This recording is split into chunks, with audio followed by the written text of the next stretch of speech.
तो हम लोगों ने क्या क्या पढ़ा, यूरिन एग्जामिनेशन, यूरिन कैसे कैप्चर करते हैं, कैसे उसका एनालिसिस करते हैं, ठीक है, कैसे उसका एग्जामिनेशन करते हैं, फिजिकली कैसे करते हैं, केमिकली कैसे करते हैं, माइक्रोस्कोपिक कैसे करते हैं। सेम जैसे हम लोग यूरिन का करते हैं, सेम क्या स्टूल का भी करते हैं। दोनों से हमें क्या टेस्ट होता है, हमारी बॉडी हेल्थ, ठीक है, दोनों से हमारा क्या चेक होता है, बॉडी हेल्थ, कि हम कितना स्ट्रांग हैं, हमारे पास कोई डिसऑर्डर तो नहीं है, कोई डिजीज तो नहीं है, ये तो चेक करते हैं हम। बताओ भैया, ये तो चेक करते हैं कि स्टूल और हम यूरिन से क्या कर सकते हैं, हमारी बॉडी कैसी है, हमारा किडनी फंक्शनिंग है, इंटेस्टाइनल फंक्शन है, लीवर फंक्शन है, कोई डिसऑर्डर तो नहीं है, कोई हमारे पास कोई बॉडी में डिजीज तो नहीं है, कोई पैरासाइट तो अंदर नहीं है हमारी बॉडी में, ये तो सब चेक करते हैं। तो आज हम लोग क्या पढ़ेंगे, लैब में कैसे इन्वेस्टिगेशन करते हैं, ठीक है, हम स्टूल को लैब में कैसे इन्वेस्टिगेट करते हैं, कैसे चेक करते हैं। जैसे यूरिन को हम लोगों ने डिएगस्टिक मेथड से किया था, अब स्टूल को हम लोग कैसे चेक करते हैं, इसके बारे में हम लोग पढ़ते हैं। तो मोस्टली केस में हमें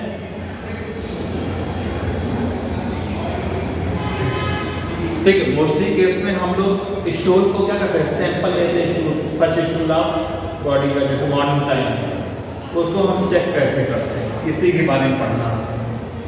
ठीक, ये देखिए, सबसे पहले हमें क्या करना, सैंपल कलेक्शन करना, ठीक है, सैंपल कलेक्शन। हम यूरिन का भी सैंपल कलेक्शन करते हैं, इसका भी सैंपल कलेक्शन करते हैं, ठीक है, सैंपल कलेक्शन सबसे पहले करना है। फिर उसके बाद हमें उसका रेक्टल स्वैब करना है, मतलब उसके जो हमारा क्या नाम स्टूल है उसका कैसे हम लेबोरेटरी में चेक करते हैं, कैसे उसको डायग्नोसिस करते हैं, कैसे उसका नाम क्या है, पूरा प्रोसेस हम लोग जानते हैं। तो हमें सबसे पहले कलेक्शन कैसे करना है, ठीक है, अगर हम कोई भी चीज़ कलेक्शन करते हैं लेबोरेटरी में मिनिमम कितने घंटे के अंदर का नाम चेक करना चाहिए, 2 आवर्स, चाहे यूरिन का हो चाहे स्टूल का, दोनों का जाना, ठीक है, स्टूल या यूरिन दोनों है, और 2 घंटे के अंदर हम लोग क्या करते हैं उसका चेक कर लेते हैं, ठीक।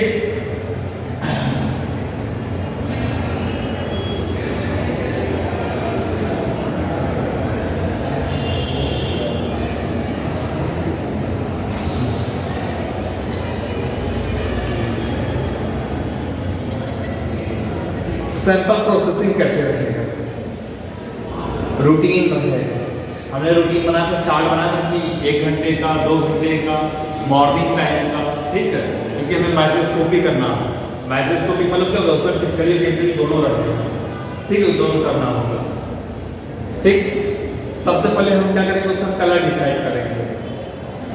जैसे यूरिन का कलर कैसा होता था, नॉर्मल पहले लोग, ठीक है, और स्टूल में कितना होता है, कैसा कलर होता है, ब्राउन कलर, ठीक है, हम कलर से डिसाइड कर लेंगे क्या है कैसे नहीं, ठीक। फिर कंसिस्टेंसी है, उसमें ब्लड आ रहा है कि नहीं आ रहा है, ब्लड मीडियम है कि नहीं है, म्यूकस है कि नहीं है, ठीक है, कोई पैरासाइट है कि नहीं है, पीएच चेक करना है, ठीक है, कि ऑकर्ड ब्लड है कि नहीं, ठीक है, ये सब चेक करना है। मिनिमम कलर, सबसे पहले कलर चेक करना, कलर फिजिकली हो जाएगा, कंसिस्टेंसी फिजिकली हो जाएगा, ब्लड ये केमिकली चेक करेंगे हम, ठीक है, म्यूकस हो गया, पैरासाइट हो गया, पीएच हो गया। फिर माइक्रोस्कोपी से हम क्या करेंगे, वेट माउंट करेंगे, ठीक है, वेट माउंट करेंगे, सलाइन है, आयोडीन है, ये सब हम लोग उस पर चेक करेंगे कि नाम कैसा है, एसिडिक मीडियम में है कि बेसिक मीडियम में है, अम्ल है कि क्षार है, ठीक है, उसमें कौन कौन सा सेल है, पस सेल आ रहा है कि आरबीसी आ रहा है, ठीक। उसमें कुछ किसी में क्या होता है कि कुछ ओवर पार्ट होते हैं, जैसे फीमेल कुछ ओवा होते हैं, कुछ पार्ट होते हैं, या कोई पैरासाइट है उसके ओवा पार्ट होते हैं, ठीक है, उसके एग होते हैं, सिस्ट होता है या प्रोटोजोइट पैरासाइट जो होते हैं हमारे बॉडी में, जिसे हम लोग वार्म पढ़े थे, टेप वार्म, ठीक है, टेप वार्म पढ़े थे, और क्या नाम फैसियोला हेपेटिका पढ़े थे। ये सब का जो सिस्ट होता है एपोलाइसिस के द्वारा टीनिया सोडियम है, टीनिया सोडियम बहुत सारे खंडों में डिवाइड होता रहता है। उसका हर खंड क्या होता है, डिवाइड होकर अलग अलग होकर बॉडी में आके हमारे इंटेस्टाइन से होते हुए स्टूल से माध्यम बाहर निकल जाता है। और उसमें चेक करेंगे कि वो एग है, लार्वा है कि नहीं है। अगर पता चल जाएगा तो जान लीजिए हमारी बॉडी में कोई ना कोई बीमारी है, कोई ना कोई पैरासाइट है, ठीक है, कोई ना कोई पैरासाइट है। अब साथ में वो देखेंगे कि मोटाइल है कि नहीं मोटाइल, यानी लोकोमोशन कर रहा है कि एक जगह कहीं में चिपका हुआ है, ठीक है। कुछ बैक्टीरिया होते हैं जो मूवमेंट करते हैं, बॉडी में रहते हैं, ये सब चेक करना है लेबोरेटरी में, ठीक है।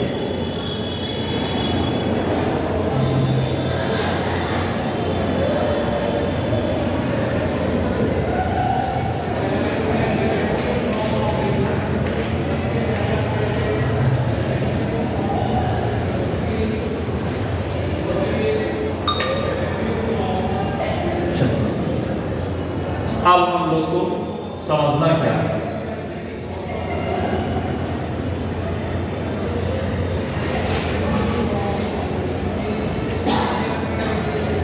Streptococcus orris, E coli, salmonella, vibrio, ये सब किसके टाइप है, बैक्टीरिया, ठीक है।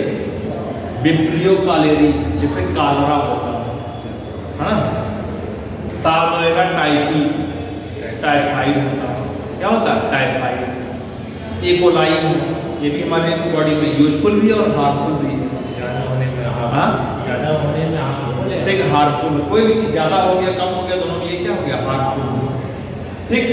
स्ट्रेप्टोकोकस है, ये भी बैक्टीरिया हमारे लिए हार्मफुल है।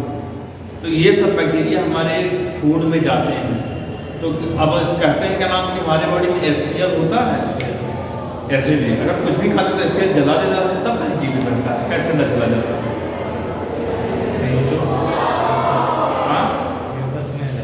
म्यूकस में रहता है। क्योंकि कुछ ऐसे बैक्टीरिया होते हैं जो क्या नाम है कुछ समय के लिए इनएक्टिव हो जाते हैं, इनएक्टिव हो जाते हैं, लेकिन फिर वो क्या हो जाते हैं, एक्टिव हो जाते हैं। जैसे फॉर एग्जाम्पल सर जिसमें DNA प्रेजेंट है वो सारे बैक्टीरिया होते हैं, DNA वायरस की बात नहीं,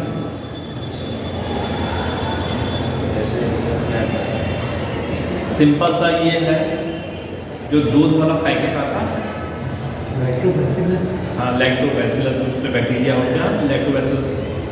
तो दूध वाले पैकेट को, पैकेट जब होता है उससे एक्सपायरी डेट 2 दिन रहता है, ठीक है। जैसे ही हम उसको क्या नाम खोलते हैं उसको हम टेम्परेचर देते हैं, हीट करते हैं, ठीक है, सही रहता है। अगर 2 दिन बाद उसको करते खराब हो जाता है, ऐसा कैसे। सर उसका लैक्टोबैसिलस बैक्टीरिया है वो एक्टिव हो जाता है और फिर दही बनाने के लिए तो पैकेट का नहीं खराब होगा, पैकेट के अंदर सर उसका टेम्परेचर ना ठंडे में रहता है जिससे वजह से इनएक्टिव रहती है।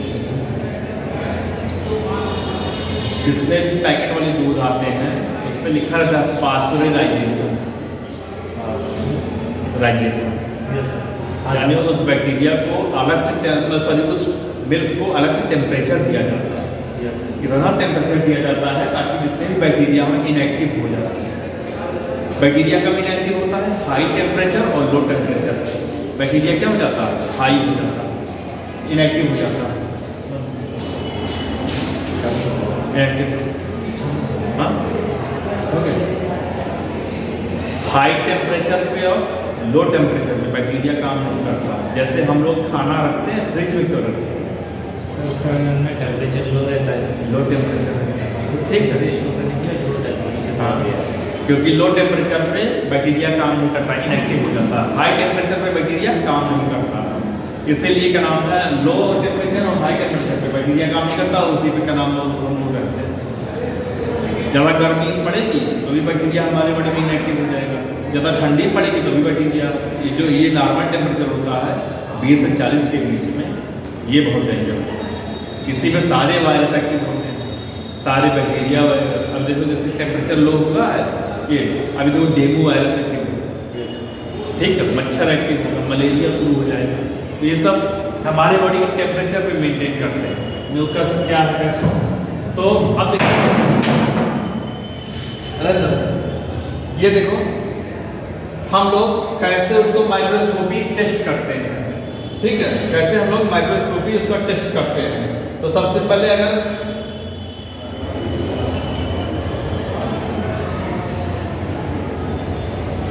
स्टेफिलोकोकस अगर होगा तो हम सबसे पहले क्या करेंगे, उस स्टूल को ब्लड अगार में रखेंगे 2 to 4 मिनट। अगार क्या होता है? ये ना बैक्टीरिया को ग्रोथ कराने का ये उसका न्यूट्रिशन होता है। ठीक है, फिर हम उसका डायमीटर, सर्कुलर का नाम कितना चौड़ा है, कितना गोल सा है, कैसे, ये सब उसका साइज सब कुछ चेक करेंगे, शेप साइज सब कुछ चेक करेंगे। ठीक है, वो क्या नाम उसमें पिगमेंट है कि नहीं है, पिगमेंटेशन देखेंगे कैसे है क्या है।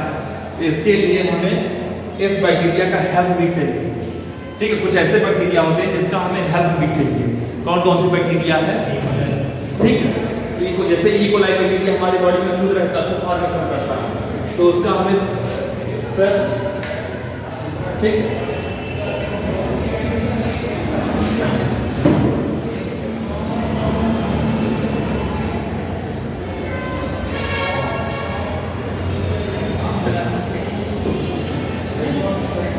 Gram negative bacteria, gram positive bacteria जानते हो क्या होता है? ग्राम पॉजिटिव में सर कोकाइन सेप के बैक्टीरिया थे, और नेगेटिव में सर बेसिलाइन। ठीक है, ग्राम पॉजिटिव नेगेटिव बैक्टीरिया का जो कलर होता है कैसे चेक करेंगे? सर पॉजिटिव है तो पर्पल रहेगा, और नेगेटिव है तो पिंक होगा। ठीक है, या रेड भी हो सकता है। ठीक है,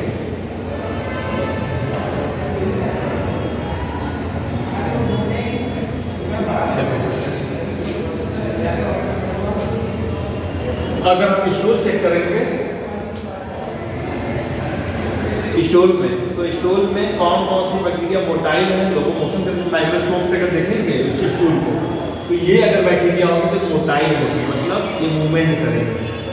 ये क्या करेंगे? मूवमेंट करेंगे, एक स्थान से दूसरे स्थान पे जाएंगे। जैसे ई कोलाई बैक्टीरिया, ये क्या करेंगे? मूवमेंट करेंगे। वेब्रियो कालेरी ये मूवमेंट करेंगे। ठीक है, और नॉन मोटाइल अगर स्टेप्टोकोकस होगा और सिजेला होगा, ये सब काम मूवमेंट नहीं करेंगे, चिपके होंगे उसमें, नॉन मोटाइल। ठीक है, तो इन सबको हमें चेक करना है। कैसे चेक करना है कि किसके द्वारा? माइक्रोस्कोपी मेथड द्वारा चेक करना है। ठीक है,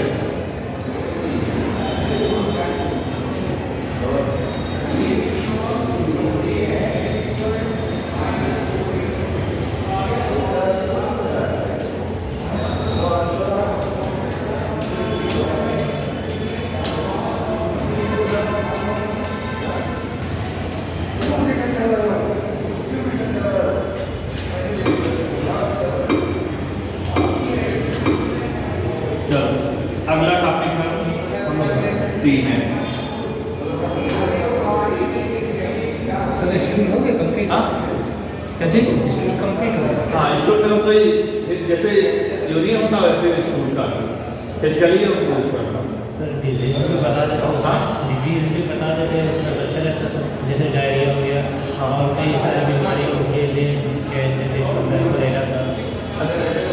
स्टूल भी ऐसा स्टोरी उनका कैसे पता करेंगे सिम्टम्स?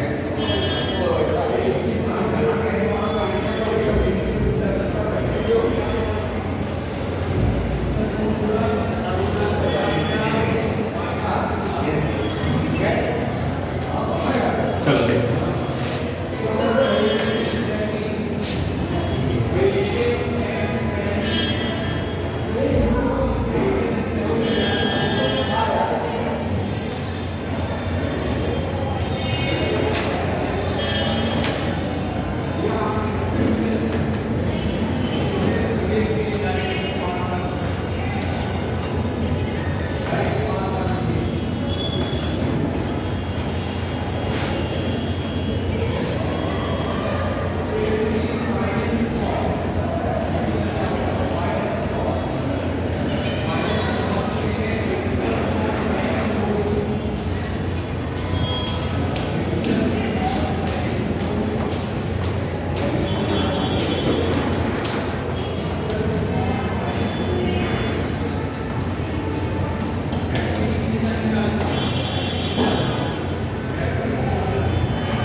ठीक।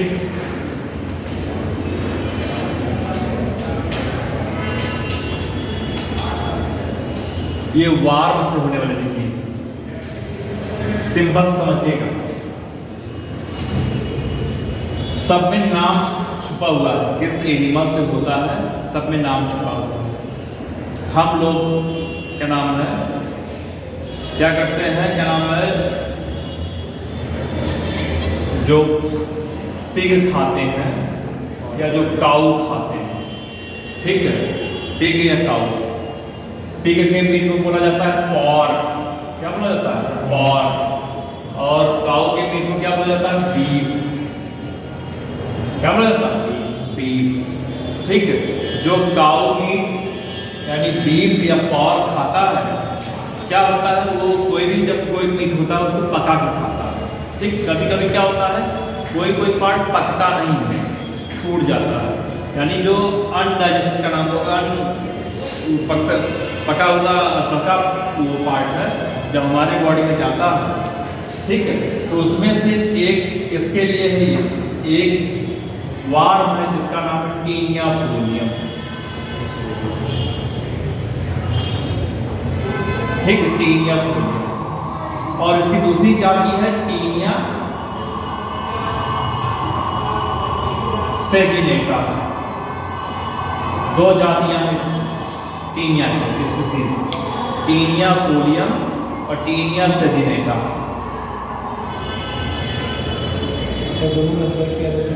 ठीक है, ये जो होता है ये हमेशा पिग के बॉडी में रहता है और ये हमेशा काऊ के बॉडी में रहता है, ठीक।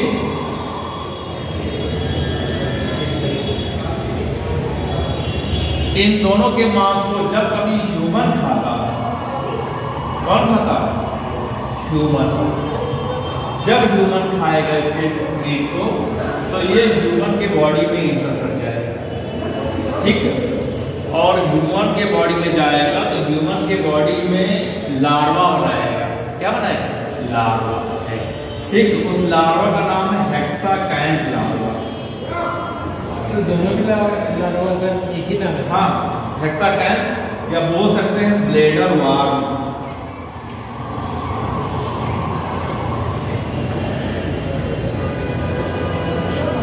ब्लेडर वार्म, ठीक। अब ये हमारा इंटेस्टाइन रीजन में जाएगा और वहां जाके चिपक जाएगा। इसके हुक होते हैं, क्या होते हैं इसके हुक होते हैं।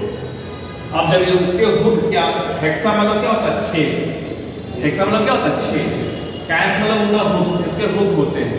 ये जाएगा और इंटेस्टाइन रीजन में चिपक जाएगा और जब चिपक जाएगा तो ऐसे लंबा सा पार्ट होता है इसका यहाँ वाले भाग में स्कोलेक्स होता है, ये यही वाला पार्ट जाके चिपक जाएगा और इसका खंड ऑटोमेटिक बढ़ता जाएगा, टूटता जाएगा। ये बढ़ा, ये इतना टूट गया, ये बढ़ा, ये इतना टूट गया, ये इतना बढ़ा, इधर टूट गया, बढ़ता गया, टूटता गया, बढ़ता गया, ऐसे प्रोसेस होता रहता है। और इसी में ये क्या करता है, रिप्रोडक्शन भी कर लेता है, हमारे बॉडी के अंदर भी क्या करता है, रिप्रोडक्शन करता है। और हमारे जो बॉडी इंटेस्टाइन में जो म्यूकस होता है, म्यूकस की लेयर, उससे ब्लड सक करता है। सोचिए, चिपक भी जाएगा, इतना भी और छोड़ नहीं सकता, ठीक है। तो हमारे धीरे धीरे इंटेस्टाइन क्या होगा, डैमेज हो जाएगा, वहाँ पर घाव हो जाएगा, अल्सर हो जाएगा, तो वहाँ एक बीमारी हो जाती है, क्या नाम है उसका, टीनियसिस। उसका नाम क्या है, टीनियसिस, यानी टीनिया सोलियम से टीनियसिस हो गया, ठीक। तो सर इसमें ब्लड आएगा? हाँ। अब इसका सिम्टम क्या है, जब क्या नाम है हमारे बॉडी में क्या नाम है जो इंटेस्टाइन में चिपकेगा तो हमारा फूड ठीक से डाइजेस्ट नहीं होगा, क्योंकि फूड डाइजेस्ट करने के लिए म्यूकस की लेयर चाहिए, म्यूकस बाहर निकलने लगेगा, ठीक है। तो स्टोर के साथ क्या आएगा, म्यूकस आने लगेगा, बहुत पेन होगा, ठीक है। इंटेस्टाइनल रीजन में क्या होगा, एब्डोमेनल रीजन में बहुत पेन होगा, ठीक है। और फिर ब्लड भी आने लगेगा,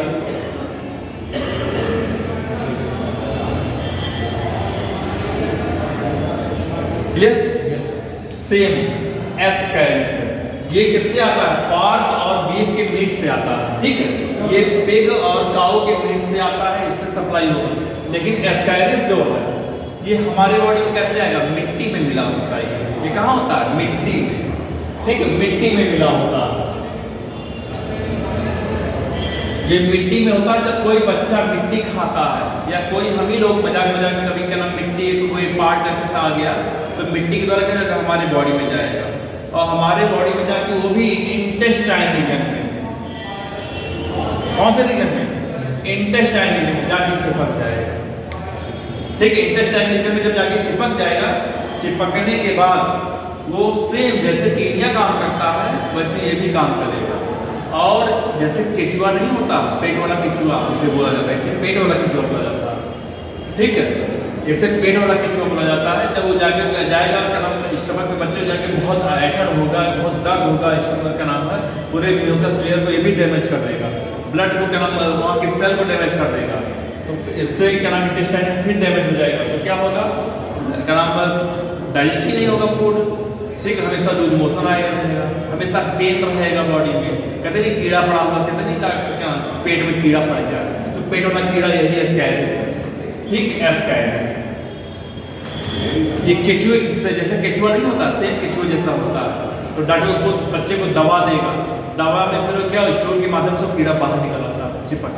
और कभी कभी ऐसे ही होता है क्या नाम वो स्टोर के माध्यम से बाहर निकल आता है, रेंगने लगता है मिट्टी जमीन पे। ठीक, तो इससे एस्कैरिस से एस्कैरिसिस डिजीज हो जाएगा। ठीक सर। ठीक, फिर अगला है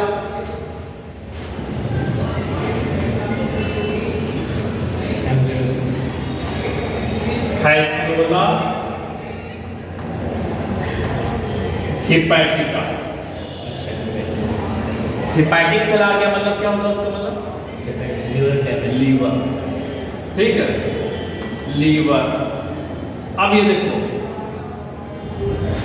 ये किससे होता है? गोट या क्या नाम सीप मतलब ये बटन से होता है। और स्नेल, पाइला। घोंघा जानते हो? घोंघा, कुछ लोग घोंघा भी खाते हैं। तो ये आधा, ठीक है, ये आधा स्नेल के बॉडी में रहता है और आधा इसकी लाइफ साइकिल होती है। आधी लाइफ साइकिल यहाँ कंप्लीट करता है, आधी लाइफ साइकिल यहाँ कंप्लीट करता है। अब कोई ह्यूमन जब या तो सीप को खा ले या गोट को खा ले या कोई स्नेल को खा ले तो उसके बॉडी में चला जाएगा और उसके बॉडी में लार्वल स्टेज, उसके बहुत सारे लार्वा होते हैं, बहुत अलग अलग कैटेगरी के लिए लार्वा होते हैं। जैसे इसके लार्वा शुरुआत में जो इसकी लार्वा जो उसके नाम सीप से निकलता है उसका नाम है मिरेसीडियम लार्वा, मिरेसीडियम लार्वा। फिर एक किसमें कन्वर्ट होता है? रेडिया लार्वा में। फिर ये सर्केरिया का नाम है उसमें स्पोरोसिस्ट में होता है। फिर का नाम सर्केरिया लार्वा होता है। फिर उसके बाद एक मेटा सर्केरिया में कन्वर्ट हो जाता है। इतने सारे लार्वा स्टेज में है, लेकिन जब मेटा सर्केरिया लार्वा जैसे ये जमीन पे निकला, कभी ह्यूमन के उसमें का नाम कहीं घास से चिपका रहता है, ये बाहर निकला रहता है इसके बॉडी में। कभी ह्यूमन खा लिया, कभी स्नेल खा लिया, कोई गोट के बॉडी से खा लिए, तो ये हमारे बॉडी में चला जाएगा और लीवर को डैमेज करेगा। ठीक है, लीवर को डैमेज करेगा। और जब लीवर को डैमेज करेगा तो लीवर का पूरा क्या होगा? पूरा बाइल जूस निकालना बंद कर देगा, वहां पर अल्सर होना शुरू हो जाएगा। जब लीवर डैमेज हो जाएगा तो फूड डाइजेशन अच्छे से नहीं होगा, तो यहाँ पर कौन सा डिजीज होगा? तो हिपैटिक हो जाएगा फैसियोला से। ठीक,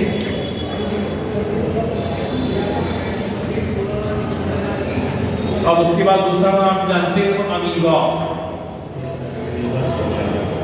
एंटमीबा हिस्टोरिका। ठीक है, एंटमीबा हिस्टोरिका।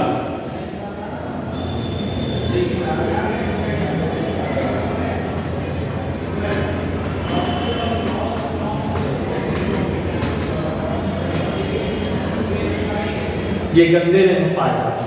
कहाँ पाया जाता है? गंदे जगह पे। जब कोई मक्खी गंदे जगह जाके बैठेगी तो उसके पैरों में चिपक जाएगा।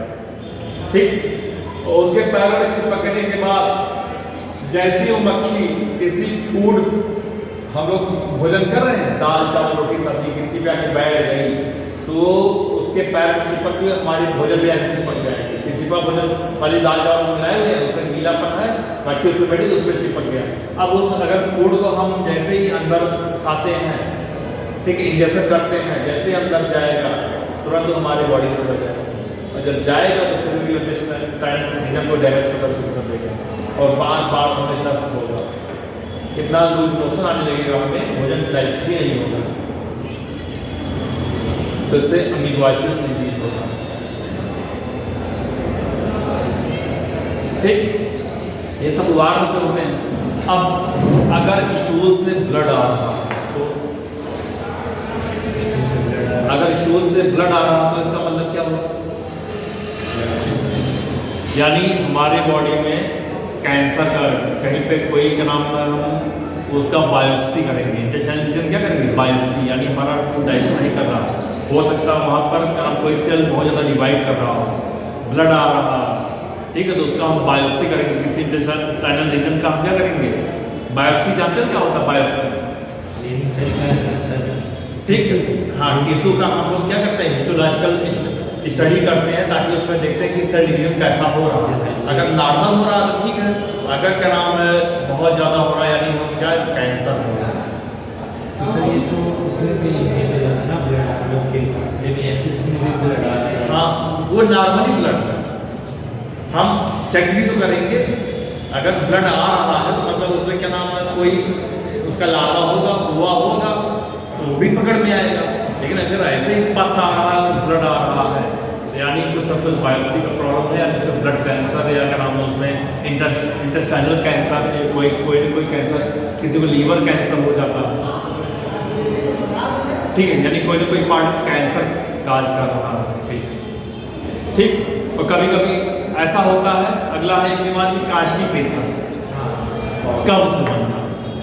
कब्ज बनना मतलब क्या होता है कि फूड डाइजेस्ट नहीं हो रहा है, कभी कब्ज बन रहा है, हमारा स्टूल साफ नहीं हो रहा, पेट साफ नहीं हो रहा है, ठीक है, बार बार हमें लग रहा है कि हमें क्या नाम लैट्रिन जाना है लेकिन पेट साफ नहीं हो रहा हमारा, तो उसका मतलब ये होगा कि हमारे कांस्टिपेशन है, कब्ज बना हुआ है।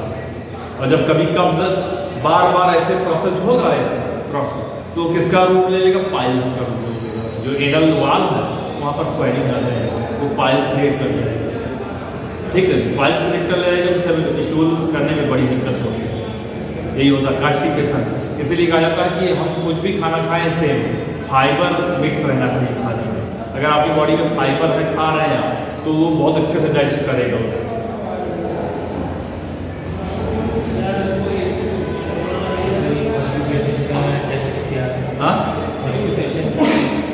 कोई इसका टेस्ट नहीं है, ये आपके फूड क्वालिटी के ऊपर होता है कि फूड आप कैसा ले रहे हैं। हेल्दी फूड ले रहे हैं, क्या नाम कोई ऐसा फूड ले रहे हैं जो क्या नाम एक टाइमिंग होती है, कैसे क्या है करना, ज़्यादा ऑयली ना खाइए, ज़्यादा मसाला वाली चीज़ ना खाइए, ये सभी होता है। नहीं तो अगर ज़्यादा आप मसाला तीखा खाएंगे तो क्या करेगा वो आपकी बॉडी में कांस्टिपेशन क्रिएट करेगा।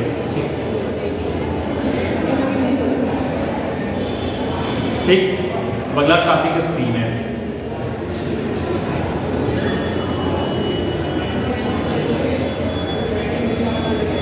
क्या होता है cement?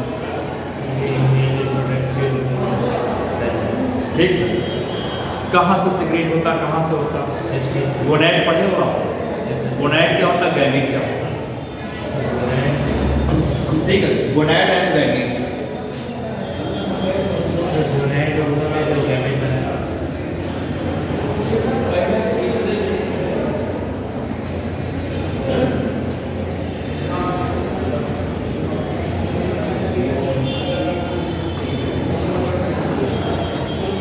Gonad and gamete. Gonad he gamete बनाते हैं। हाँ, गोनैड गैमेट। ठीक है, गोनैड क्या है? Reproductive organ.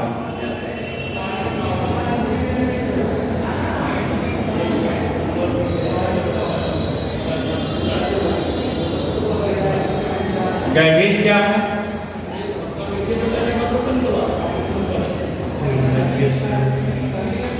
Reproductive cell. ठीक, हमारे बॉडी में रिप्रोडक्टिव ऑर्गन क्या क्या होता है? अगर वो मेल है तो उसका क्या है? Testis, reproductive organ.